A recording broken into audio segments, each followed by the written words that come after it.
It's really nice to see you and speak to you again. And thank you so much for coming back and joining us to answer a few more questions about the project. We'll start off by asking what is it that led you to want to be involved in the Young Black Men's Project? Well, first of all, I've always had a passion to help out with Black men and their mental health because it's a growing concern within our community. I always wanted to provide solutions, express my feelings towards it, express my views. And Black Thrive gave us this opportunity to express our concerns with it and to give our solutions. There's not that many organizations within London or in Lambeth that are helping out with Black mental health. So it's a great thing that Black Thrive is doing. And it's a great thing that they gave me this opportunity to do it, as I'm passionate about it. And what was it like for you to be involved? It was a great experience, mainly because, like I said before, I was able to express my views in terms of mental health with the Black community, as it is it's a growing concern within our community, mainly because Black men have been struggling for multiple years to combat this issue. Another thing I would like to say is that there are so many different perspectives. You know, there's so many stereotypes to do with Black mental health, as in everybody believes that Black mental health and the issues that come across it is mainly because of broken homes, violence, gang culture. When we had our group meetings, we came across so many different perspectives, such as Black LGBT. Like, that's something that is not really spoken of within our community because it's such a stigma to have mental health and to be gay as well.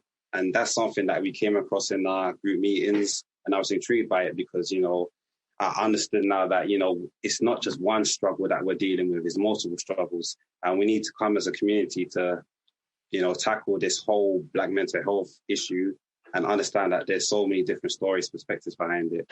What did you think about individual therapy turning out to be the most popular choice from all the survey results?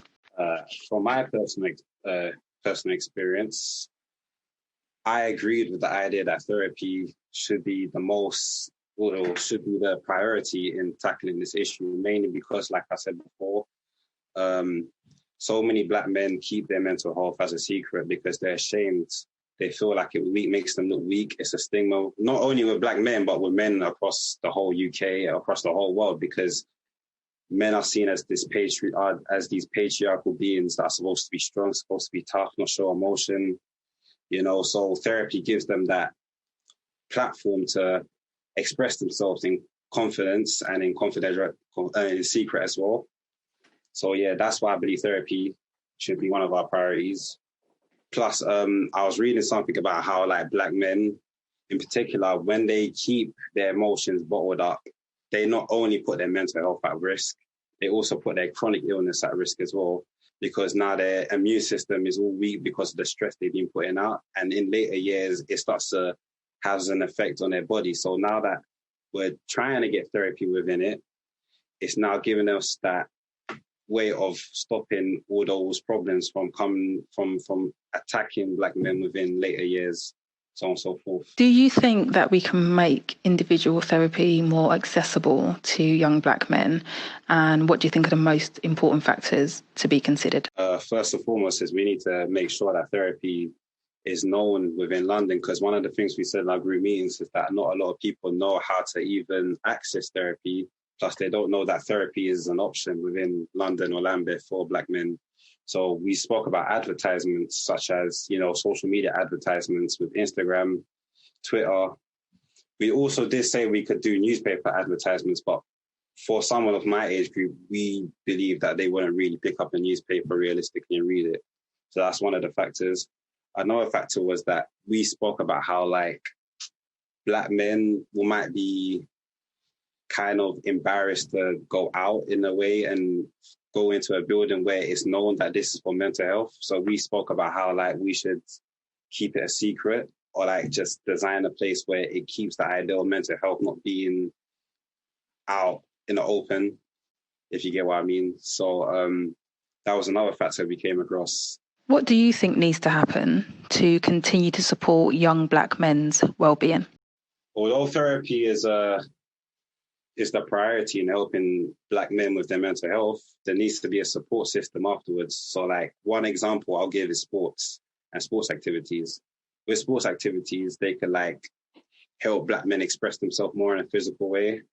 And one thing about mental health is it isolates Black men from society. So they'll have a struggle in reintegrating as well. So after the therapy, we can like introduce them into team sports, team activities. So then they can make friends, have healthy relations, and, they can have time to just prioritize their physical health as well.